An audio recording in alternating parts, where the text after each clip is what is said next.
बारिश में गरीब ससुराल वालों ने खाए छोले भटूरे।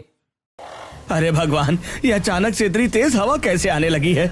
लगता है बाहर बहुत भयंकर तूफान आ गया है और बारिश की बूंदें हमारी टीन की छत पर गिर रही हैं, इसलिए ये आवाज आ रही है। जरा मैं खिड़की से झांक कर बाहर तो देखूं। महेश हड़बड़ाकर अपनी चारपाई से उठकर बैठ जाता है और कमरे की खिड़की का पल्ला खोलकर बाहर की तरफ झांकता है, जहां तेज हवाओं के साथ पानी का सैलाब बह रहा होता है।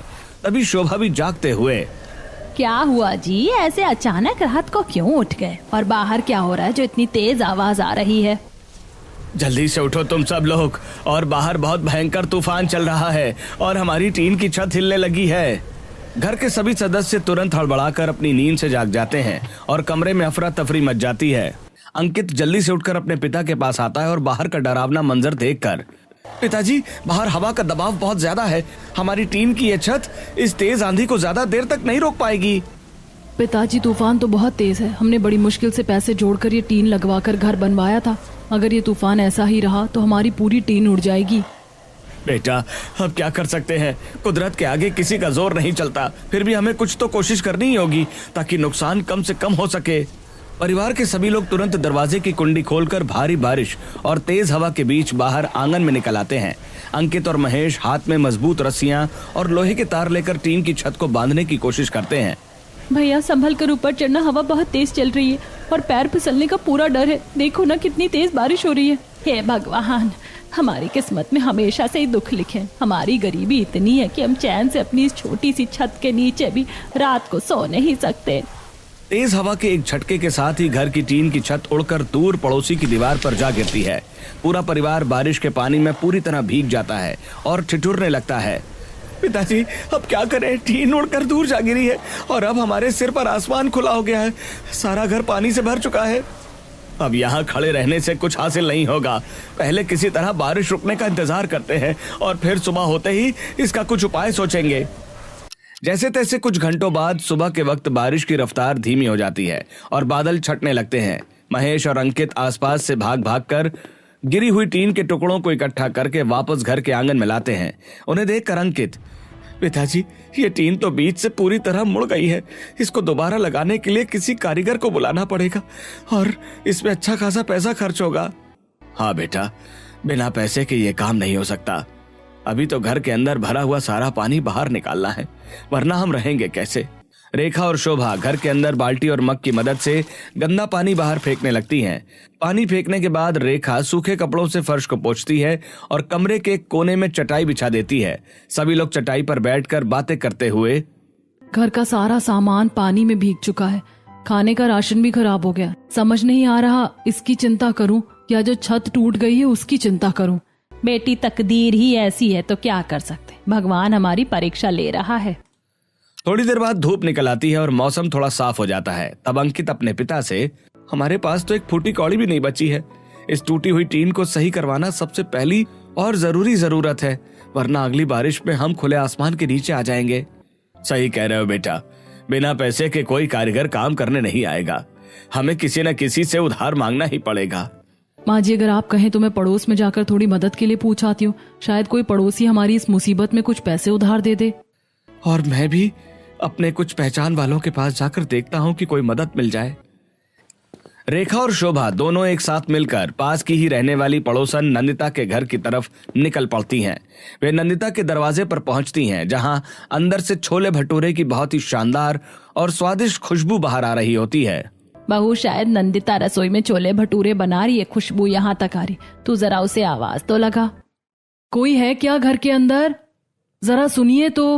नंदिता किचन से आवाज देते हुए, अरे बाहर कौन खड़ा है? दरवाजा खुला है, अंदर आ जाओ सीधे रसोई की तरफ। रेखा और शोभा दोनों झिझकते हुए अंदर रसोई में जाती हैं। नंदिता उस वक्त बड़ी कढ़ाई में तेल गरम करके फूले फूले छोले भटूरे तल रही होती है। बगल वाले गैस चूल्हे पर छोले पक रहे थे और चारों तरफ धुएं के साथ मसाले की महक फैली हुई थी। अरे तुम दोनों इस वक्त मेरे घर पर? कहो सब ठीक है ना? वैसे कल तो तुम्हारे यहाँ तूफान में बहुत नुकसान हुआ था ना? हाँ नंदिता बहन, हमारा तो पूरा घर उजड़ गया है। छत की टीन उड़ गई है और घर में पानी भर गया है। हम तुमसे थोड़ी मदद मांगने आए थे। अरे देखो ना, मैं तो अभी खुद घर में मेहमानों के लिए छोले भटूरे बना रही हूँ। मेरे पास इस वक्त बिल्कुल समय नहीं है और ना ही मैं तुम्हारी खाने के मामले में कोई मदद नहीं कर पाऊंगी। बेटा हमें खाने के लिए कुछ नहीं चाहिए, बस अपनी टूटी हुई टीन को ठीक करने के लिए कुछ पैसों का उधार दे दो, हम बहुत जल्द लौटा देंगे। तुम लोग तो हमेशा ही किसी ना किसी काम के लिए पैसे मांगने आ जाती हो। अच्छा ठीक है रुको, मैं अभी तुम्हें थोड़े पैसे ला कर देती हूँ। नंदिता अपने कमरे के अंदर जाकर 50 रुपए का एक नोट लाकर रेखा को हाथ में रखते हुए, बस अभी तो इतने ही है मेरे पास, इसी से काम चला लो। रेखा और शोभा उस पैसे को लेकर उदास मन से वापस अपने घर लौटती हैं और रेखा अपने ससुर को वो पैसे देते हुए, पिताजी देखिए ना, बहुत कोशिश करने के बाद भी सिर्फ 50 रुपए ही मिल पाए, इससे तो टिन का एक कोना भी ठीक नहीं हो पाएगा। बेटा तुम दिल छोटा मत करो, मैं भी अपने एक पुराने परिचित से थोड़े से पैसे उधार का इंतजाम करके लेकर आया हूँ।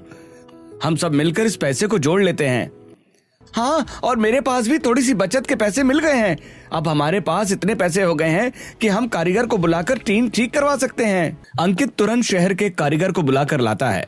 कारीगर अपने साथ लोहे की हथौड़ी, कीलें और लंबी छड़ें लेकर छत पर चढ़ जाता है और जोर जोर से टीन ठोकने का काम शुरू कर देता है। छत को अच्छी तरह से ठोक पीट कर लगा देने के बाद कारीगर अंकित से, लो भाई, मैंने अब इस टीन को बहुत मजबूती से ठोक दिया है और चारों तरफ से कस दिया है। अब चाहे कितनी भी तेज बारिश या आंधी आ जाए, ये टीन अपनी जगह से बिल्कुल नहीं हिलेगी। चलो भगवान का शुक्र है कि ये काम तो पूरा हुआ। ये लो अपनी मजदूरी के पैसे, तुमने बहुत अच्छा और मजबूत काम किया है। कारीगर पैसे लेकर खुशी खुशी वहां से चला जाता है। सभी लोग घर के अंदर आ जाते हैं। दोपहर का वक्त हो चुका है और सूरज सिर के ऊपर आ चुका है, जिससे थोड़ी गर्मी महसूस होने लगती है। चलो भाई, घर की छत का संकट तो टल गया है। अब मुझे जल्दी से अपनी कंस्ट्रक्शन साइट पर निकलना चाहिए, वरना मेरा मालिक बहुत गुस्सा करेगा। आप बिना कुछ खाए पिए इतनी धूप में जा रहे हैं, दोपहर का वक्त हो गया, रुकिए मैं भी आपके लिए कुछ खाने को बनाती हूँ। नहीं रेखा, आज वैसे ही बहुत देर हो चुकी है। अगर मैं और रुका तो मालिक मेरी हाजिरी काट कर मुझे काम से निकाल देगा। मैं सीधे साइट पर जा रहा हूँ। अंकित तुरंत अपने काम पर जाने के लिए निकल पड़ता है। सड़क पर चारों तरफ कीचड़ फैला हुआ है। वो निर्माण कार्य वाली जगह पर जाकर रुककर सामने खड़े अपने मालिक से, अरे मालिक, आज साइट पर काम शुरू क्यों नहीं हुआ है? मुझे लगा कि शायद आज मुझे आने में थोड़ी देर हो गई होगी। बताइए मुझे आज क्या काम संभालना है? अरे मूर्ख इंसान, तुझे क्या बाहर की ये झमाझम बारिश और कीचड़ दिखाई नहीं दे रहा क्या? इस मौसम में सड़क निर्माण का सारा काम बंद कर दिया गया है। क्या काम बंद हो गया? मालिक ऐसा मत कहिए। अगर बारिश के दिनों में काम बंद रहेगा तो हमारे घर का चूल्हा कैसे जलेगा और हमारी रोजी रोटी कैसे चलेगी? तो क्या मैं इस बारिश में कीचड़ के बीच काम करवाकर अपना नुकसान करवा लूं? तू चुपचाप यहां से जा। जब दोबारा काम शुरू होगा तो मैं खुद तुझे बुलवा लूंगा। अंकित बहुत ज्यादा निराश और हताश होकर सिर झुकाए वापस अपने घर की तरफ लौटने लगता है। उसके पैर कीचड़ में धंस रहे हैं और चेहरे पर गहरी उदासी छाई हुई है। घर पहुंचकर वो अपने परिवार के बीच चटाई पर बैठ जाता है। उसे इस तरह उदास बैठा देख शोभा, बेटा इतनी जल्दी वापस कैसे आ गया और तेरा चेहरा इतना उतरा हुआ क्यों है? क्या मालिक ने तुझे डांट कर भगा दिया क्या? माँ, बारिश की वजह से साइट का सारा काम अनिश्चित काल के लिए बंद हो गया है। अब समझ नहीं आ रहा कि आगे आने वाले दिनों में हमारा गुजारा कैसे होगा। बेटा हिम्मत मत हारो। जिंदगी में अगर एक रास्ता बंद होता है तो भगवान दूसरा रास्ता जरूर खोलता है। हमें इस मुसीबत का सामना मिलकर करना होगा। रेखा रसोई में चूल्हे पर खाना बनाते हुए रोटी बेल रही सरिता से, देख रही हूँ सरिता, तुम्हारे भैया का काम भी छूट गया और घर में खाने के नाम पर केवल ये आटा ही था जिसकी हमने मोटी मोटी रोटियां बना दी। हाँ भाभी, खाने के लिए कोई सब्जी भी नहीं है। मैं ऐसा करती हूँ कि लाल मिर्च और नमक की चटनी पीस लेती हूँ। आज सभी को चटनी रोटी ही परोस देते हैं। सरिता रोटियां बेलकर पास ही रखे सिलबट्टे पर हाथों से लाल मिर्च और नमक की चटनी पीस लेती है। उसके बाद सरिता और रेखा मिलकर चटाई पर सभी के लिए वो चटनी रोटी परोस देते हैं। चटनी रोटी देखकर अंकित, अरे ये क्या बहन, खाने में आज सिर्फ चटनी रोटी है क्या? हाँ भैया, आज खाने में सिर्फ मोटी रोटियां और मिर्च की चटनी ही है, क्योंकि घर में और कुछ नहीं बचा है। कोई बात नहीं बहन, भूख तो पेट की आग है, सूखी रोटी से भी बुझ जाएगी। बैठो, सब लोग मिलकर खाते हैं। परिवार के सभी लोग चटाई पर बैठकर रोटी और चटनी खाने लगते हैं। तभी अचानक बाहर गली से एक ठेले वाले की तेज गूंजती हुई आवाज सुनाई देती है, गरमा गरम छोले भटूरे ले लो, स्वादिष्ट और मसालेदार छोले भटूरे ले लो, गरमा गरम छोले भटूरे। अरे माँ सुनो ना, बाहर कोई छोले भटूरे बेचने वाला आया है। उसकी आवाज सुनकर ही मुंह में पानी आ गया। इस बारिश के मौसम में गर्मा गर्म छोले भटूरे खाने का कितना मजा आएगा। ऐसा कहकर सरिता दौड़कर दरवाजा खोलकर बाहर देखती है, जहां ठेले वाला गर्मा गर्म छोले भटूरे सबको दे रहा था और आसपास लोग भीड़ लगाकर छोले भटूरे खरीद रहे थे। उसकी खुशबू उड़कर सरिता के पास तक भी आ रही थी। वो अपनी माँ को आवाज लगाकर, माँ देखो ना, कितने सारे लोग छोले भटूरे खरीद रहे हैं और गर्मा गर्म छोले भटूरे कितने अच्छे दिख रहे हैं। मुझे भी कुछ पैसे दो ना, मैं भी छोले भटूरे खरीद कर लाऊंगी, हम सब खाएंगे। बेटा तू बाहर की तरफ देख भी क्यों रही है, दरवाजा बंद कर दे। तुझे तो अच्छी तरह पता है कि हमारे पास जो थोड़े बहुत पैसे थे वो सब हमने टीन ठीक करवाने में खर्च कर दिए हैं। अपनी माँ की बात सुनकर सरिता उदास मन से दरवाजा बंद कर देती है और चटाई पर आकर बैठकर अपनी चटनी रोटी की प्लेट को देखते हुए, माँ मैंने दरवाजा और खिड़की दोनों बंद कर दी, लेकिन फिर भी छोले भटूरे की खुशबू यहाँ तक आ रही है। बेटी, हम अपनी इच्छाओं को तो रोक सकते हैं, लेकिन इस हवा में तैरती हुई खुशबू को कैसे रोकेंगे। छोले भटूरे की ये महक हमारे दिल को और ज्यादा बेचैन कर रही है। काश हमारे पास भी इतने पैसे होते कि हमारा पूरा परिवार बैठकर एक भर पेट गर्मा गर्म छोले भटूरे खा सकता, लेकिन किस्मत में जो लिखा है वही भुगतना पड़ेगा। कमरे के अंदर उदास माहौल के बीच सभी लोग वही सूखी रोटियां और मिर्च की चटनी चुपचाप खाने लगते हैं। अगली सुबह अंकित उठकर गांव के अलग अलग चौराहों पर काम की तलाश में निकल पड़ता है, लेकिन उसे कोई भी काम नहीं मिलता। शाम को वो घर आकर वापस अपने माता पिता से, माँ पिताजी, मैंने पूरे बाजार की हर एक दुकान और ठेके पर पूछ लिया है, लेकिन इस बारिश के मौसम में किसी को भी कोई मजदूर की जरूरत नहीं है। खाली हाथ घर लौटना पड़ रहा है। अगर आप बुरा ना माने तो कल मैं भी आपके साथ बाजार में काम ढूंढने चलूं। शायद हम दोनों मिलकर आपके लिए कोई काम ढूंढ पाए, और मैं तो सोच रही हूँ कि मैं अपने लिए भी कोई काम ढूंढ लूं। हाँ, तुम मेरे साथ काम ढूंढने चल लेना, लेकिन अगर तुम कहीं काम करोगी तो घर पर माँ और पिताजी का ध्यान कौन रखेगा?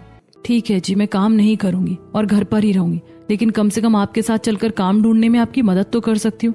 काम मिलना बहुत जरूरी है, घर पर खाने के लिए कुछ नहीं बचा। उस दिन सभी लोग भूखे ही सो जाते हैं और अगले दिन सुबह ही दोनों पति पत्नी काम की तलाश में घर से निकल पड़ते हैं। वो पास की किराने की दुकान पर जाते हैं और दुकानदार से पूछते हैं, भैया क्या आपकी दुकान पर कोई छोटा मोटा काम है जिसे मैं कर सकूं? मुझे बहुत सख्त जरूरत है पैसों की। भाई हमारे पास कोई काम वाम नहीं है, इस बारिश के मौसम में वैसे ही व्यापार मंदा चल रहा है। मैं तुम्हें कहां से मजदूरी दे दूंगा, यहाँ से आगे बढ़ो, चलो। वे दोनों वहां से निराश होकर आगे बढ़ते हैं और सड़क के किनारे लगी एक चाय की दुकान पर रुकते हैं। चाय वाला बड़े पतीले में दूध खौला रहा होता है। भैया आपकी चाय की दुकान पर अगर बर्तन धोने या साफ सफाई का कोई काम हो तो बताइए, हम बहुत मेहनती हैं, सब काम कर लेंगे। नहीं बहन, मेरे पास पहले से ही मेरा भतीजा हाथ बटाने के लिए है, मुझे किसी और की जरूरत नहीं है। तुम लोग अपना वक्त बर्बाद मत करो, कहीं और काम देखो। वे लोग आगे बढ़ते जाते हैं। थोड़ा आगे चलने पर उन्हें एक छोले भटूरे का ठेला दिखाई देता है। ठेले के चारों तरफ लोगों की भीड़ लगी होती है और तेल में भटूरे तैर रहे होते हैं। रेखा अंकित से, देखिए जी, सामने ये छोले भटूरे का कितना बड़ा ठेला लगा हुआ है। इनसे पूछ कर देखते हैं कि शायद यहाँ कोई मदद मिल जाए। तो हो सकता है कि यहाँ काम मिलने के बाद हमें यहाँ के बचे हुए छोले भटूरे भी खाने को मिल जाए। ठीक है, मैं पूछ कर आता हूँ उनके पास कोई काम है या नहीं।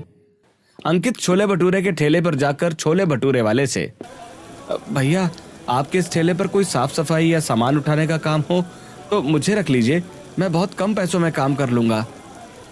अरे भाई, मेरा यह छोटा सा ठेला है और इसे चलाने के लिए मैं अकेला ही काफी हूँ। मैं तुम्हें अपने साथ रखकर अपनी कमाई का हिस्सा क्यों बांटूं? दोनों पति पत्नी हताश होकर वहां से मुड़ते हैं। उनके चेहरों पर गहरी उदासी छाई होती है और छोले भटूरे की खुशबू उनके मन को और ज्यादा कचोट रही होती है। दोनों घर पहुंचते हैं। उन्हें देखकर महेश, क्या हुआ बेटा, क्या तुम्हें बाजार में कहीं कोई काम नहीं मिला? घर में तो खाने के लिए एक दाने का राशन तक नहीं बचा है। पिताजी, जब सुबह भैया गए थे तो मैंने सोचा था कि मैं घर में कुछ बना लूंगी, लेकिन राशन का डिब्बा बिल्कुल खाली निकला, कल का भी कुछ नहीं बचा है। तभी अचानक पड़ोसन माधवी हाथ में एक छोटी सी पोटली लिए अंदर आकर चटाई पर बैठते हुए, अरे राम राम, कैसी चल रही है तुम लोगों की जिंदगी? मैंने सोचा बारिश के मौसम में तुम लोगों से मिलकर हालचाल पूछ लूं। आओ माधवी बहन बैठो, क्या हाल बताएं, घर की हालत तो तुम देख ही रही हो, पेट भरने के लाले पड़े हुए हैं। ऐसा कहकर शोभा सारी बातें माधवी को बता देती है। अरे हाँ, तुम्हारी टीन तो ठीक हो गई ना, वरना पिछली बार तो तुम्हारा घर ही बहने वाला था, पर तुम्हारे बेटे का तो काम भी छूट गया, अब कैसे गुजारा होगा? चाची अब तो भगवान ही मालिक है। हमें तो समझ नहीं आ रहा कि आगे के 2 वक्त की रोटी का इंतजाम कहाँ से होगा, कोई रास्ता ही नहीं मिल रहा है। मैं तो बातों में भूल ही गई, थोड़ा दाल और चावल साथ लाई थी, इसे रख लो, तुम्हारे काम आ जाएगा। और हाँ, एक बात और, मेरे बड़े बेटे ने कल मुझे बताया था कि शहर के बीचों बीच जो 28 स्पाइस क्लब नाम का एक बहुत बड़ा और मशहूर छोले भटूरे का रेस्टोरेंट है, वहाँ पर सफाई करने वाले एक लड़के की बहुत सख्त जरूरत है। तुम वहाँ जाकर क्यों नहीं पूछते? सच कह रही हो माधवी चाची? क्या शहर में उस बड़े रेस्टोरेंट में सचमुच किसी काम वाले की जरूरत है?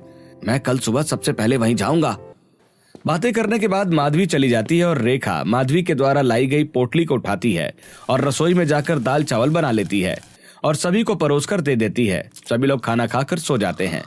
अगली सुबह अंकित जैसे ही छोले भटूरे की दुकान पर जाने के लिए बाहर निकलता है तो देखता है झमाझम बारिश हो रही थी। पीछे से शोभा एक पुराना और फटा हुआ छाता लाकर अंकित को देते हुए, बेटा बाहर तेज बारिश हो रही है, तू जा रहा है तो अपने साथ ये छाता ले जा।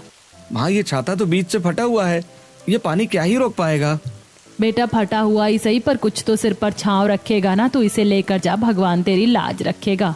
अंकित फटा हुआ छाता हाथ में थामकर झमाझम बारिश के बीच शहर के पौष इलाके की तरफ पैदल ही निकल पड़ता है। कुछ दूर चलने के बाद वह विशाल कांच की दीवारों वाले 28 स्पाइस क्लब के दरवाजे के बाहर पहुंच जाता है। छोले भटूरे की उस मशहूर रेस्टोरेंट को देखकर अंकित अपने आप से, बाप रे, ये रेस्टोरेंट तो बाहर से कितना आलीशान और बड़ा लग रहा है। यहाँ के दरवाजे भी कितने चमकीले और शीशे के बने हुए हैं। वो झिझकते हुए अंदर कदम रखता है। अंदर का नजारा बहुत भव्य होता है, जहाँ चारों तरफ संगमरमर का फर्श और मुलायम कुर्सियां लगी हैं। अमीर लोग मेज पर बैठकर बड़े बड़े फूले हुए छोले भटूरे बड़े चाव से खा रहे हैं और बड़ी सी कांच से बाहर गिरती बारिश का आनंद ले रहे हैं। कस्टमर आपस में बातें करते हुए, भाई इस आलीशान रेस्टोरेंट में बैठकर बाहर की मूसलाधार बारिश देखते हुए गर्मा गर्म छोले भटूरे खाने का जो असली मजा है वो दुनिया में कहीं और नहीं मिल सकता। बिल्कुल सही कह रहे हो भाई, ये हमारे पूरे शहर का सबसे नामी और महंगा रेस्टोरेंट है। यहाँ के छोले भटूरे वाकई अपनी खास रेसिपी और मसालों के लिए जाने जाते हैं। अंकित चुपचाप एक कोने में खड़ा होकर उनकी बातें सुन रहा होता है। तभी पीछे से रेस्टोरेंट का एक कड़क मिजाज वेटर तेजी से आकर उसके कंधे पर हाथ रखते हुए, ओए यहाँ क्या तमाशा देख रहा भाई? तेरा हुलिया और कपड़े देखकर तो ऐसा बिल्कुल नहीं लग रहा कि तू छोले भटूरे खाने के लिए आया है। कहीं तू भीख मांगने तो अंदर नहीं घुसाया? नहीं नहीं भाई साहब, मैं भीख मांगने बिल्कुल नहीं आया हूँ। मैं तो यहाँ रेस्टोरेंट के मालिक से मिलने के लिए और किसी काम की तलाश के सिलसिले में आया हूँ। अच्छा, काम मांगने आया है? चल मेरे पीछे आ, तुझे सीधे मालिक के केबिन के पास ले चलता हूँ, वही तेरी असली औकात तय करेगा। वेटर उसे लेकर काउंटर के पीछे बैठे रेस्टोरेंट के मालिक अनिल के पास ले जाता है। अनिल अपने हाथ में हिसाब की डायरी लिए बैठा होता है। साहब, मैं पहले एक कंस्ट्रक्शन साइट पर मजदूरी का काम करता था, लेकिन इस बारिश की वजह से काम पूरी तरह से बंद हो गया है। अगर आपके यहाँ कोई भी छोटा मोटा काम हो तो मुझे रख लीजिए, बहुत मेहरबानी होगी। मेरे पास कंस्ट्रक्शन का कोई काम नहीं है। हाँ, अगर तुम करना चाहो तो रेस्टोरेंट की साफ सफाई, पोछा लगाने और कचरा उठाने का काम खाली पड़ा है, वही तुम्हें मिल सकता है। हाँ मालिक, मैं साफ सफाई का सारा काम पूरी ईमानदारी से कर लूंगा, मुझे बस काम दे दीजिए। ठीक है, तो ये वेटर तुम्हें झाड़ू पोछा का बता देगा, तुम अभी से काम पर लग जाओ। अंकित बिना एक पल गंवाए तुरंत अपनी आस्तीन ऊपर चढ़ाता है और पोछा लेकर पूरे रेस्टोरेंट में फिनाइल डालकर पोछा लगाने और सफाई करने के काम में पूरी शिद्दत से जुट जाता है।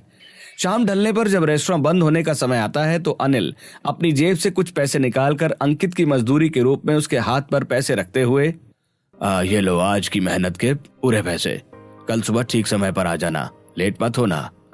अंकित उन पैसों को लेकर चेहरे पर एक संतोष भरी मुस्कान लिए बाहर निकलता है तो देखता है कि बारिश हो रही है।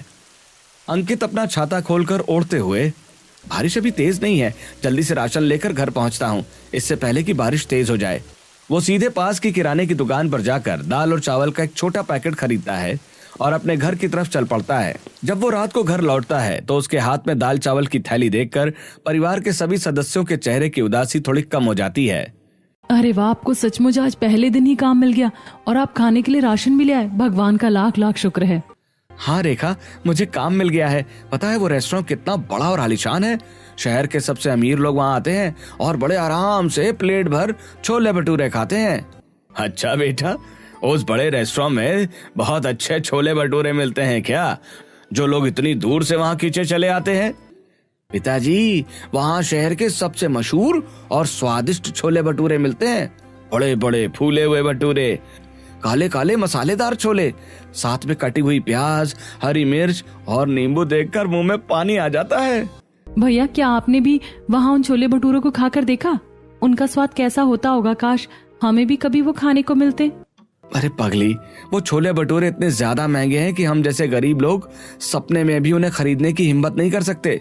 मैंने तो बस उन्हें दूर से देखा है और उनकी खुशबू सूंघी है। अरे चुप हो जाओ तुम सब लोग, चुपचाप जमीन पर बैठो और बहू जल्दी से जाकर इन दाल चावल को पकाओ ताकि सब पेट भर सके। रेखा जल्दी से रसोई में जाती है और पतीले में दाल चावल उबालकर सभी के लिए परोस देती है।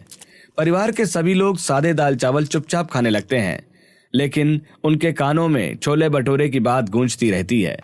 कुछ और दिन इसी तरह बीत जाते हैं। एक दिन दोपहर में बाहर बहुत तेज बारिश हो रही होती है और घर की पुरानी छत के एक कोने से पानी रिस रिस कर नीचे टपकने लगता है। अरे देखो, छत के इस कोने से फिर से पानी टपकना शुरू हो गया। जल्दी से यहाँ एक बर्तन रख दो ताकि पूरा फर्श गीला ना हो। माँ जी, मैं बर्तन रख देती हूँ, लेकिन इस गीले चूल्हे पर अभी खाना नहीं बन सकता। बारिश बंद होने के बाद ही बनेगा। मैं लेट हो रहा हूँ, रेस्टोरेंट में जाने का समय हो गया है। मुझे लगता है मुझे अब निकलना चाहिए। ठीक है बेटा, तुम जाओ। अंकित अपना छाता लेकर चला जाता है। थोड़ी देर बाद बारिश बंद हो जाती है और रेखा चूल्हे के आसपास सफाई करके खाना बनाती है। तभी सभी लोग खाना खाते हैं। तब शोभा, बहू, अंकित बिना खाना खाए चला गया, वो भूखा होगा। तू खाने को डब्बों में पैक कर ले, चल हम उसे उसके रेस्टोरेंट में ही खाना दे आते हैं। हाँ बहू, ऐसा करो, तुम दोनों माँ बेटी भी इसके साथ चले जाओ। रास्ते में चूल्हे जलाने के लिए कुछ सूखी लकड़ियां भी बीन कर ले आना। शोभा, सरिता और रेखा तीनों मिलकर एक एक पुरानी पन्नी ओढ़कर खाने का डिब्बा लेकर घर से बाहर निकल पड़ती हैं। वे शहर के बाजार से गुजरते हुए उस एक आदमी से मशहूर रेस्टोरेंट का पता पूछते हुए, सुनिए भैया, वो शहर का मशहूर 28 स्पाइस क्लब छोले भटूरे का रेस्टोरेंट किस साइड पड़ता है? अरे आप लोग उसी 28 स्पाइस क्लब की बात कर रही हैं ना, जिधर से गुजरने पर ही छोले भटूरे की ऐसी गजब की खुशबू आती है कि इंसान का पेट भर जाए। हाँ हाँ भैया, हम उसी रेस्टोरेंट का पता पूछ रहे हैं। बस इसी रास्ते पर आगे चले जाओ, उसकी खुशबू खुद तुम्हें उस रेस्टोरेंट का पता बता देगी। वे तीनों महक के पीछे पीछे चलते हुए उस रेस्टोरेंट के ठीक सामने पहुंच जाती हैं। वो तीनों अंदर का शानदार कांच का दरवाजा देखकर वे थोड़ी देर के लिए थम जाती हैं। अरे वाह, कितना बड़ा और शानदार रेस्टोरेंट है ये। सचमुच यहाँ के छोले भटूरे की खुशबू तो दूर दूर तक फैल रही है। अंदर शीशे के पार अंकित हाथ में पोछा लिए फर्श साफ कर रहा होता है। वो अचानक अपनी पत्नी और परिवार को बाहर खड़ा देखता है। तभी शोभा, रेखा और सरिता कांच के बड़े से दरवाजे को खोलकर अंदर आ जाती हैं। तीनों देख रही हैं कि रेस्टोरेंट की बड़ी बड़ी टेबल और कुर्सियों पर छोले भटूरे रखे थे और लोग मजा लेकर खा रहे थे। ये देखकर सरिता, माँ, छोले भटूरे कितने अच्छे दिख रहे हैं ना, ऐसा लग रहा है कि काश हमें भी खाने को मिल जाते। तभी अंकित उन्हें देखकर घबराकर तुरंत उनके पास आता है। अरे तुम तीनों पागल हो क्या? इस अमीर लोगों के रेस्टोरेंट के अंदर बिना किसी काम के मुंह उठाकर क्यों चली आई हो? यहाँ अंदर आने की इजाजत किसी गरीब को नहीं है। तभी रेस्टोरेंट का वेटर उसके पास आकर गुस्सा करते हुए, ओए, तू फिर से तमाशा करने लग गया क्या? ये कौन लोग हैं जिन्हें तूने अंदर बुला लिया? इन्हें तुरंत यहाँ से बाहर शेल्टर के नीचे भेज, वरना मालिक अभी हम दोनों को नौकरी से निकाल देगा। वेटर के गुस्से को देखकर वे चारों तुरंत बाहर सड़क पर बने शेल्टर के नीचे आ खड़े होते हैं। उनके चेहरे पर अपमान और लाचारी के भाव साफ दिखाई दे रहे होते हैं। भैया, हम तो सिर्फ आपको खाना देने आए थे और देखने आए थे कि आप कैसे काम करते हो। यहाँ के लोग हमें इस तरह क्यों भगा रहे हैं? तभी अचानक नंदिता उस रेस्टोरेंट के बाहर अपने पति के साथ आती है और उन्हें देखकर ताने मारते हुए, अरे अरे, देखो तो जरा इन गरीबों की शान। क्या तुम लोगों की इतनी औकात हो गई कि तुम इस शहर के सबसे बड़े महंगे रेस्टोरेंट के बाहर खड़े होकर छोले भटूरे खाने के सपने देखने लगे हो? ये अमीरों की जगह है, तुम जैसे लोगों की नहीं। हम यहाँ छोले भटूरे खाने नहीं आए हैं बहन। मेरे पति यहाँ अंदर साफ सफाई की नौकरी करते हैं। हम सिर्फ उनका खाना पहुँचाने आए थे। हाँ हाँ, सफाई करती रहो जिंदगी भर, तुम्हारी किस्मत में इसके अलावा और कुछ लिखा भी नहीं है। नंदिता ताने मारती हुई रेस्टोरेंट के अंदर चली जाती है। अंकित चुपचाप अपना टिफिन लेकर खाना खाता है, उन्हें वापस घर जाने का इशारा करते हुए, देखो तुमने देख लिया ना यहाँ का हाल, अब तुम लोग चुपचाप घर वापस जाओ। मुझे अभी अंदर और भी बहुत सारा काम खत्म करना है। तीनों महिलाएं बहुत ही भारी मन से सिर झुकाए वापस अपने घर की तरफ लौटने लगती हैं। उनके मन में उस आलीशान रेस्टोरेंट और छोले भटूरे की कसक और ज्यादा गहरी हो जाती है। कुछ और दिन इसी तरह संघर्ष में बीत जाते हैं। एक दिन शाम को जब रेस्टोरेंट का सारा काम खत्म हो जाता है और बाकी सभी कर्मचारी अपने अपने घर जा चुके होते हैं, तभी अनिल बाहर शटर पर ताला लगाते हुए बाहर खड़े अंकित को देखकर, अरे भाई, आज के दिन का सारा काम तो खत्म हो गया है और बाकी सब लोग भी जा चुके हैं, तुम अभी तक यहाँ क्यों रुके हो, घर नहीं गए? मालिक, बाहर मूसलाधार बारिश बहुत तेज हो रही है और मेरा छाता बीच में से ही पूरी तरह फटा हुआ है। अगर मैं अभी निकला तो रास्ते में पूरा भीग जाऊंगा। थोड़ी बारिश कम हो जाए तब जाऊंगा। ठीक है, जैसी तुम्हारी मर्जी। अगर चाहो तो थोड़ी देर आराम कर लो, जब बारिश रुके तब चले जाना। मैं अपनी कार से घर निकल रहा हूँ। अनिल ताला लगाकर अपनी कार से घर चला जाता है। रेस्टोरेंट की नीली बत्तियां जल रही होती हैं और अंकित कोने में रखी एक बेंच पर लेटकर बारिश बंद होने के इंतजार में गहरी नींद में सो जाता है। रात के सन्नाटे में अचानक कुछ चोर आकर शटर का ताला तोड़ते हुए, ओए, शटर का ये ताला भी कितना जिद्दी है, जल्दी से टूटे तो हाथ साफ करूं। चलो तुम लोग भी जल्दी जल्दी तोड़ो इसे। आवाज सुनकर अंकित तुरंत अपनी नींद से चौंक कर उठ के ये सब देखते हुए, ओए चोर, तू रात के वक्त इस दुकान का ताला क्यों तोड़ रहा है? तुझे यहाँ चोरी करते हुए जरा भी डर नहीं लग रहा क्या? चुपचाप अपनी जगह पर पड़ा रहा है और बीच में अपनी टांग मत अड़ा, वरना तेरे लिए अच्छा नहीं होगा। तो कौन होता है मुझे रोकने वाला? मैं इस रेस्टोरेंट का वफादार नौकर हूँ और जीते जी मैं अपनी दुकान में चोरी नहीं होने दूंगा। चोर और अंकित के बीच हाथापाई होने लगती है। चोर गुस्से में अपनी जेब से एक नुकीला चाकू निकालकर सीधे अंकित के हाथ पर वार कर देता है। खून की धार बहने लगती है और अंकित दर्द से चीख पड़ता है। चाकू लगते ही रेस्टोरेंट का इमरजेंसी सायरन अपने आप जोर जोर से बजने लगता है। सायरन की आवाज सुनकर अनिल अपनी गाड़ी लेकर तुरंत पुलिस के साथ रेस्टोरेंट पहुंच जाता है। अरे भगवान, ये क्या हो गया? यहाँ तो खून फैला हुआ है और इसे चाकू लग गया है। इंस्पेक्टर, जल्दी से इस चोर को पकड़ो। पुलिस तुरंत उस चोर को दबोच लेती है और हथकड़ी पहनाकर गाड़ी में डालकर ले जाती है।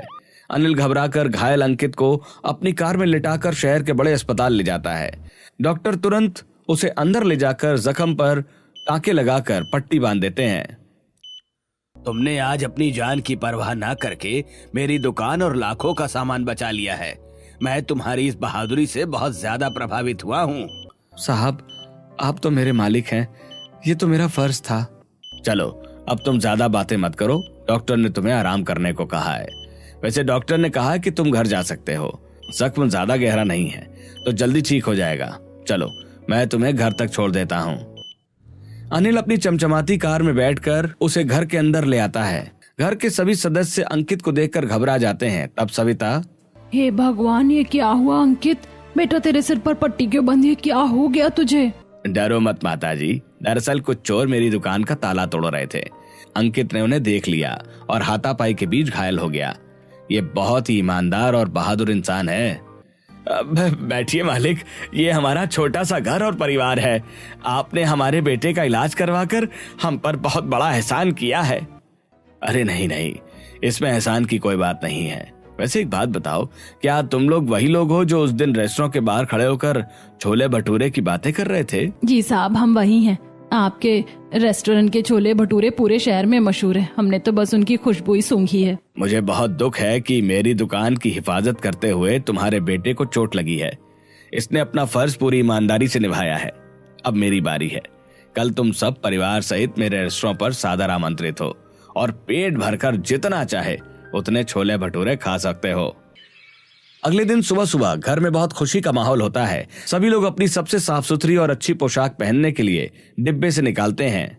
सुनिए जी, जरा बताना आज के इस खास दिन के लिए मैं कौन सी साड़ी पहनूं? पिछले साल जो मैंने खरीदी थी वही निकाल लेती हूँ। हाँ बेटी, वही पहन ले। आज तो सचमुच हमारे घर के अच्छे दिन आ गए। भगवान ने हमारी सुन ली है। परिवार के सभी सदस्य तैयार होकर घर के बाहर आते हैं। बाहर बारिश तेज थी। झमाझम बारिश को देखकर सरिता अंकिता से, भैया इतनी तेज बारिश हो रही है, हम मालिक के यहाँ रेस्टोरेंट में छोले भटूरे खाने कैसे जाएं? क्या हम आज भी छोले भटूरे नहीं खा पाएंगे? अभी अनिल की गाड़ी आकर उनके दरवाजे पर रुक जाती है। आइए आइए, अंदर बैठिए। मैं आपको अपनी गाड़ी में अपने रेस्टोरेंट लेकर चलता हूँ ताकि आपको भीगना ना पड़े। पूरा परिवार कार में बैठकर खुशी खुशी 28 स्पाइस क्लब के लिए निकल जाता है। थोड़ी देर बाद सभी रेस्टोरेंट पहुंच जाते हैं। वेटर उन्हें बहुत इज्जत के साथ खिड़की के पास वाली सबसे खास कांच की टेबल पर बैठाता है, जहां से बाहर का नजारा साफ दिखता है, और फिर सभी को गर्मा गर्म छोले भटूरे परोसता है। लीजिए सर, आपके परिवार के लिए ये गर्मा गर्म और स्पेशल छोले भटूरे की प्लेट बिल्कुल तैयार है। जैसे ही सभी लोग ताजे फूले फूले और तेल में तले हुए छोले भटूरे देखते हैं, पूरे परिवार की आंखें खुशी से चमक उठती हैं। वे पहली बार इतने बड़े रेस्टोरेंट में बैठकर छोले भटूरे का आनंद ले रहे होते हैं। वाह, सचमुच इससे स्वादिष्ट छोले भटूरे हमने तो जिंदगी भर इन्हें सिर्फ सपनों में ही देखा था, आज नसीब हो गए। पिताजी, ये सब मालिक की दरियादिली और हमारी मेहनत का नतीजा है। आज का दिन हमारी जिंदगी का सबसे अच्छा दिन है। तभी नंदिता छोले भटूरे खाने के लिए उस रेस्टोरेंट के अंदर आती है और उन सभी को शान से छोले भटूरे खाते हुए देखकर हक्की बक्की होते हुए, अरे ये लोग तो दाने दाने को मोहताज थे, आज ये इस बड़े रेस्टोरेंट में इतने शाही तरीके से छोले भटूरे कैसे खा रहे हैं। बहन, ये तो अपने अपने नसीब और मेहनत की बात है। जब किस्मत पलटती है तो सब मुमकिन हो जाता है। कुछ दिनों बाद रेस्टोरेंट मालिक दोनों माँ और बहू को रसोई में छोले भटूरे बनाने के काम पर रख लेता है और बेटी को दोबारा कॉलेज जाने के लिए आर्थिक मदद देता है, जिससे पूरा परिवार खुशी खुशी अपनी नई जिंदगी जीने लगता है। कुछ दिनों बाद रात को घर पर छोले भटूरे बनाते हुए रेखा, देखिए माँ जी, अब तो मैं भी रेस्टोरेंट में काम करते करते वहाँ के रसोइये को छोले भटूरे बनाना देखकर बिल्कुल वैसे ही छोले भटूरे बनाना सीख गई हूँ। हाँ बेटा, खुशबू तो सचमुच बहुत अच्छी आ रही। तू जल्दी से छोले भटूरे लगा दे, हमको भूख लग रही है।